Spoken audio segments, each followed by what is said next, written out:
Hello friends, how's it going? It's me, Betty Jean. I literally can't believe we are entering April now. I think we're in April when this video goes up. That's just bonkers wild to me. A quarter of the year is already over.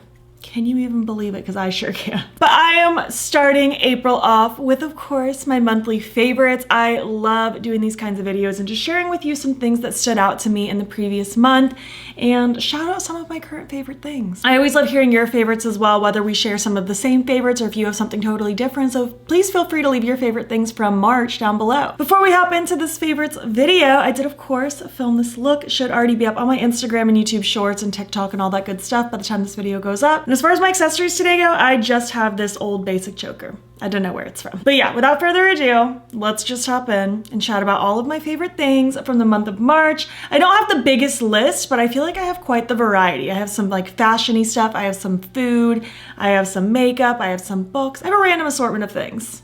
And I'm excited to share them with you. Okay, let's do makeup first. I feel like makeup's always a great place to start. Again, I really don't have the biggest pile. I only have a few things I wanted to shout out, but I really like these few things. I don't feel like I tried the biggest assortment of makeup over the last month, but these are the ones that stood out to me the most. First being the Nomad Cosmetics Ireland palette. It's just so incredibly beautiful. I love these greens. They are so amazing. I love how many different shades of green there are. It's just incredible. I love just these different tones. I love the couple blues and like yellowy tones sprinkled in. The shimmers are so metallic and shiny on the lids. And these mattes, of course, blend like butter, like normal Nomad quality. I love Nomad so much. I feel like they're so easy to use and they look so beautiful. And I'm so incredibly impressed with this palette. Like this is gonna be one of my top favorites from the brand.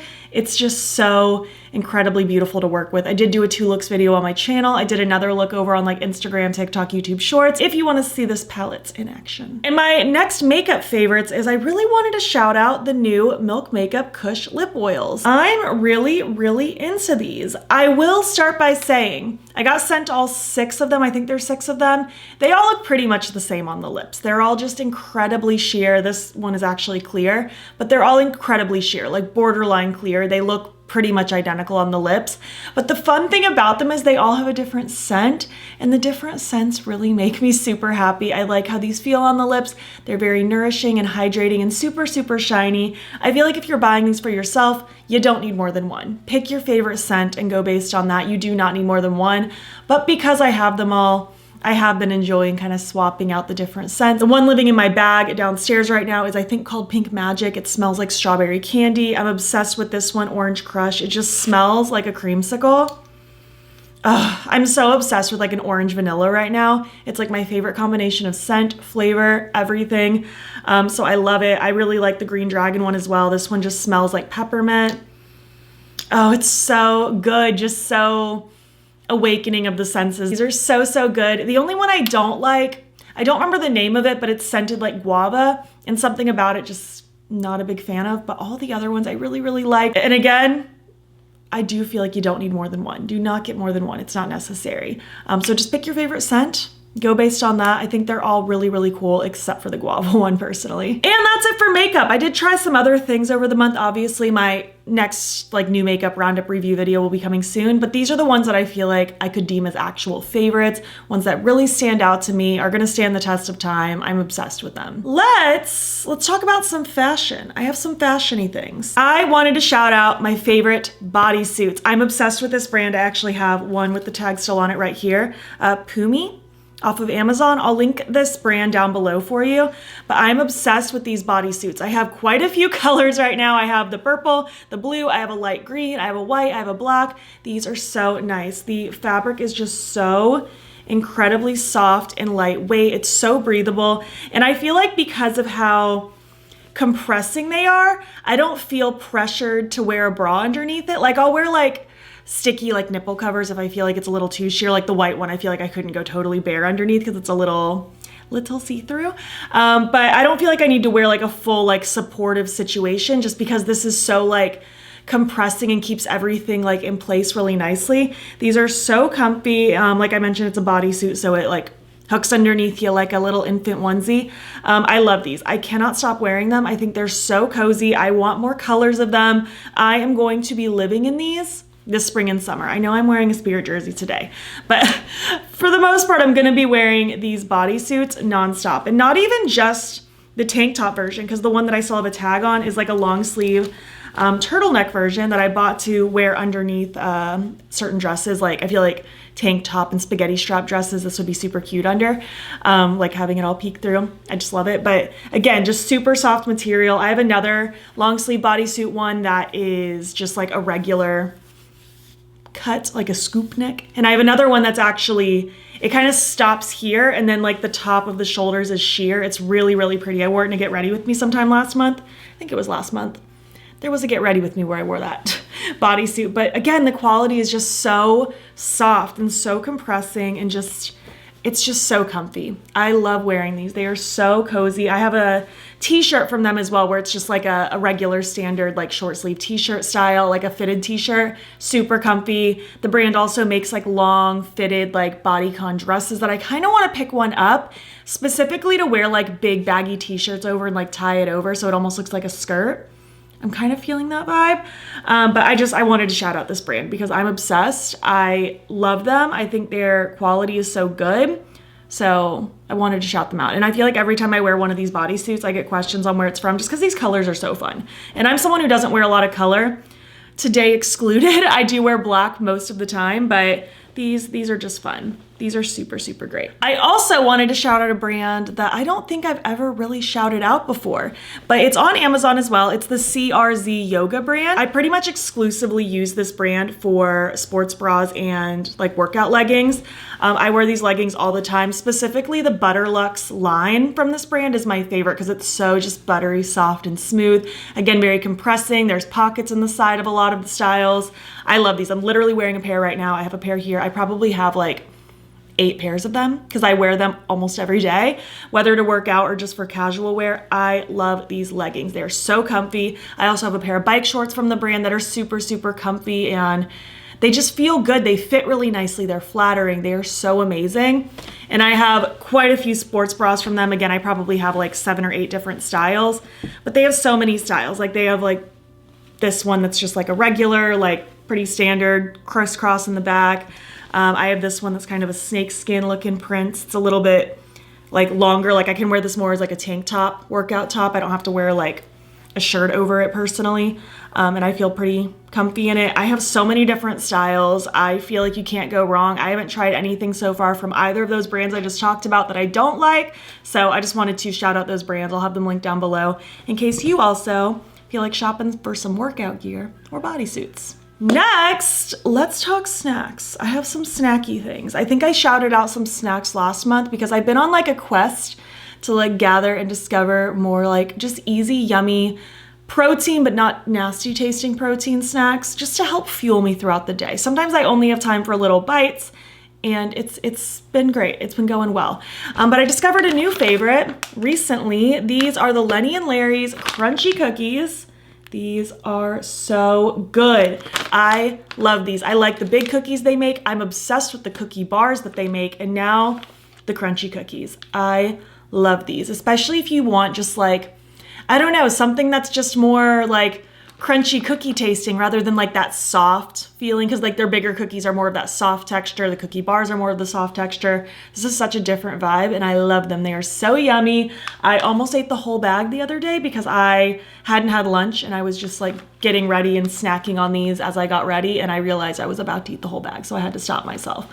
But these are so good. I need to see if they make more flavors of this one.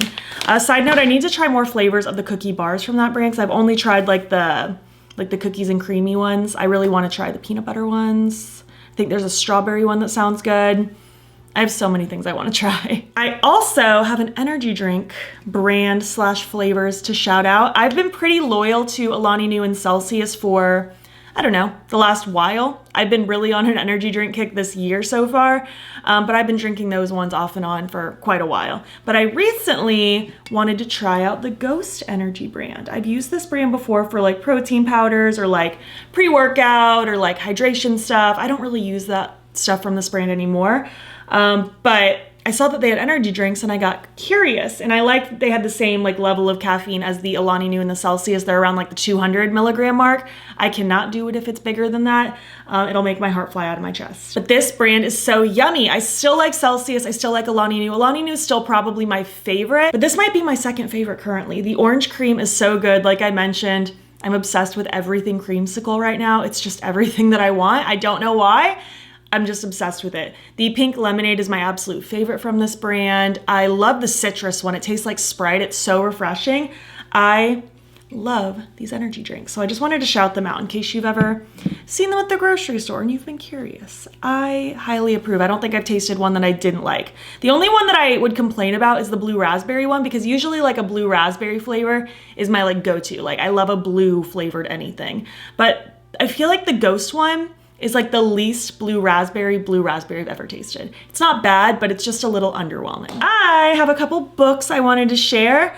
As always, I don't want to like talk about books forever because I'm about to do my reading wrap up, Get Ready With Me, where I'll talk about all of the books I read in the month of March, which was quite a lot of books. Like I think I have a new record. I haven't counted yet, but I think I have a new record. But I do like to take this time in my favorites videos to shout out my absolute favorite books, just to kind of give you a taste of like what I've enjoyed lately. And then I'll dive into like all the books, the good, the bad, the ugly, once I get to the reading wrap up, Get Ready With Me. Although I don't think I read anything that was horrible. I think it was a pretty good reading month. But I wanted to shout out a couple. My 5-star read of the month was Good Girl, Bad Blood by Holly Jackson. This is the second book in the Good Girl's Guide to Murder series. I loved the first one of this. I loved it so much. It was an easy 5-star. I read it so fast. It was so immersive. I loved the writing style. I loved this whole like kind of YA detective, true crime kind of situation that was going on. It was so good. I gobbled it up, and it made me hesitant to read the others because I'm not usually one that's like, oh, I don't want to ruin it after the first one, because like the first one still exists, even if like the continuations aren't as good. But I was kind of satisfied with the way the first one ended. Like I didn't feel this need to go on for more. Like it ended like it could have been a standalone book. It didn't necessarily even need more. And I'd heard hit or miss things about the second and third one not being good. So I kind of like was like, you know, I think I'm okay. I'll just stick with the first one. But then sometime at the end of last year, I found this one on sale in like the sale section of Books A Million. So went ahead and picked it up. It was pretty affordable. So I was like, I'll pick it up and I'll get to it eventually. Well, I finally did in the month of March, and I loved this. Again, it was another 5 stars. It read so fast, so well. It's definitely a continuation off of the first one. Like it's kind of like, what is she up to after the first like murder investigation that she kind of did ended? She's like a high schooler at this point.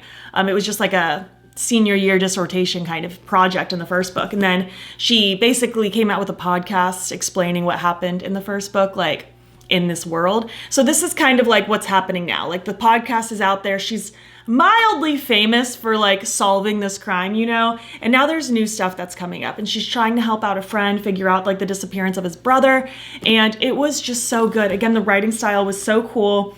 I loved just the way it's written, because there's like excerpts of just like regular writing, but then there's parts where it's like this like Reddit thread of like things that are happening, or like, let me find another example. Like I like that we have like random maps to look at. We have like this search party excerpt. We have blips of like recordings specifically, like right here. These are like case notes as she's doing it. So you're kind of like you really feel like her trying to solve this mystery and figure out what happened and what's going on with this disappearance. I loved it. I didn't see the end coming. I feel like with both the first and the second book, everyone was a suspect to me at one point or another. And then it always ends up being someone I wasn't expecting. And I love that, because it wasn't like, okay, let me back up a little. I have a thing with thriller books. Like I don't want it to be so predictable that I don't feel like there's a point to me reading it. But I also don't want the twist to be so incredibly far-fetched that it feels like, how does that even connect? She manages to do such a great job where like, it was a twist I wasn't expecting, but it made sense. And I just loved it. I'm excited to read the third one. I own the third one now. I will probably read it in the month of April. I I'm so excited about this series. I'm so glad that I found this one on sale, because had I not, I might not have ever gotten to it. I might have just been fine leaving the first one alone, but I loved this one just as much. I like the first one the most, obviously, but this was another 5-star read. It was so good. And then last, I don't have it physical because I was reading them on my Kindle through the Libby app, because I like to utilize the Libby app for library books too if I don't want to like buy a book. But I've entered myself into the MPU, the Magnolia Parks universe. I was so hesitant to dive into this series. And at this point, I've only read the first 2. The third just became available on Libby like last night, so I'm gonna start that today. But I'm very invested. It's very much a toxic sort of situation. We have Magnolia and BJ. Those are kind of the 2 main characters in the first book that we're kind of bouncing back and forth between.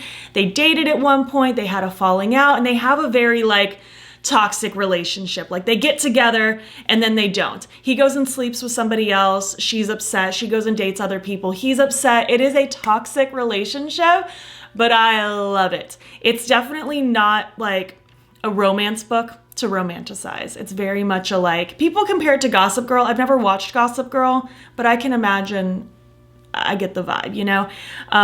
They're like rich London socialites. There's so much drama happening in so many different avenues. Like she has family stuff going on. He has stuff going on. Like, and it's just kind of like this push and pull of like, are they going to get back together? Are they not? Why did they actually break up? Like what caused the catalyst? Like what happened to their relationship? And I loved it. I love the writing. I feel so immersed in these books.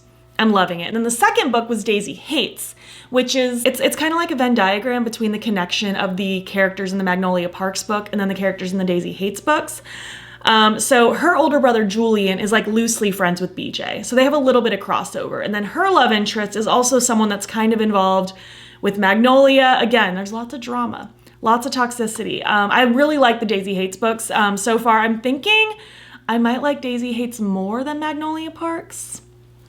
I don't know why. I'm really into it. Her older brother Julian is like a big crime lord in London, and there's just so much more like action happening. It's all so cool. I love it so much. So as of right now, the books that are out are like Magnolia Parks. Daisy Hates is the second book. The second Magnolia Parks is the third book.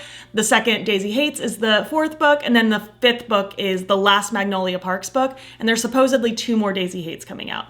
But I was so unsure if I would like the series, so I didn't want to buy the books, and I'm still content not owning them, but I'm really enjoying this universe. They're not like perfect 5 stars for me, but I'd probably give them like a solid 4.5, 4.75. Like they're on the cusp. Again, you can't go into it expecting a lovely romantic relationship because it's not like that. Lots of drama. If you're here for the drama and the toxicity, you'd also probably like it. I feel like you have to go into these books with the right mindset. If you're going into it expecting a romance, you're probably gonna be mad because there's just so much like communicate with each other. But if you go into it knowing what you're getting into and you just think the characters are fascinating and the way their minds work, you might enjoy it, because I'm so far really enjoying it. I'm super excited to dive into the third book. I'm excited to read the other 2 sometime next month as soon as they're available on Libby. I'm very much into them. And I think that says it all for this monthly favorites. Like I said, it wasn't the hugest amount of stuff, but I feel like it was pretty good, solid stuff that I'm happy to recommend to you. I would love to hear your thoughts. Do you love any of the things that I mentioned? Again, what were your favorites for the month of March? I would love to know, whether it's like makeup, skincare, a trip you took, something you did, something you treated yourself to. I would love to know. If you made it to the end of this video, why don't you leave your current favorite emoji? And if you like this video, please give it a thumbs up. It helps my channel out a lot. And if you're not already, you can follow me over on Instagram. I'm BATTYBEAN there as well. You can also subscribe. I'm posting most days over here, and you can join my channel memberships. The link to sign up will be down below. You'll get fun little perks, including a members only video once a month. Thank you so much for watching, and I'll catch you in the next one. Okay, bye.